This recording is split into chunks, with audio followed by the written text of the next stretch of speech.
সংবাদ সম্মেলনে গিয়ে জাতীয় নাগরিক পার্টির নেতাকর্মীদের হাতে লাঞ্ছিত হয়েছেন গণমাধ্যম কর্মীরা। এ ঘটনায় সংবাদ সম্মেলন বয়কট করে ফিরে গেছেন সাংবাদিকরা।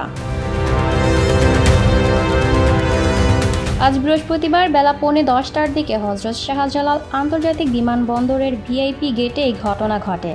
জানা গেছে, জাতিসংঘের সাধারণ পরিষদের অধিবেশনে অংশ নিয়ে আজ দেশে ফিরেছেন অন্তর্বর্তী সরকারের প্রধান উপদেষ্টা অধ্যাপক ডক্টর মোহাম্মদ ইউনূস এবং তার সফরসঙ্গীরা। তাদের সফর নিয়ে বিমানবন্দরে সংবাদ সম্মেলনের আয়োজন করা হয়েছিল।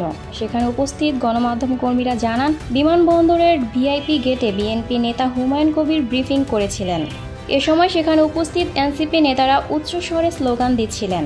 তখন এক গণমাধ্যম কর্মী তাদের থামতে অনুরোধ করেন। এ সময় এনসিপি নেতাকর্মীরা গণমাধ্যম কর্মীদের উপর চড়াও হন এবং তাদের লাঞ্ছিত করেন। এই ঘটনার প্রতিবাদে এনসিপির সংবাদ সম্মেলন বয়কট করে ফিরে যান গণমাধ্যম কর্মীরা। প্রসঙ্গত, জাতিসংঘের সাধারণ পরিষদের ৮০তম অধিবেশন এবং অন্যান্য উচ্চ পর্যায়ের বৈঠকে যোগ দিতে গত ২৩ সেপ্টেম্বর ঢাকা ছাড়েন অন্তর্বর্তী সরকারের প্রধান উপদেষ্টা অধ্যাপক মোহাম্মদ ইউনূস। তার সফরসঙ্গী হিসেবে যান বিএনপির মহাসচিব মির্জা ফখরুল ইসলাম আলমগীর, বিএনপির ভারপ্রাপ্ত চেয়ারম্যানের পররাষ্ট্র বিষয়ক উপদেষ্টা হুমায়ুন কবির, জামায়াতে ইসলামীর নায়েবে আমির সৈয়দ আবদুল্লাহ মোহাম্মদ তাহের, জাতীয় নাগরিক পার্টির সদস্য সচিব আক্তার হোসেন ও যুগ্ম আহ্বায়ক ডাক্তার তাসনিম জারা। ৯ দিনের সফর শেষে যুক্তরাষ্ট্র থেকে আজ তারা দেশে ফিরেছেন। Lucky Akter, people voice television, Dhaka.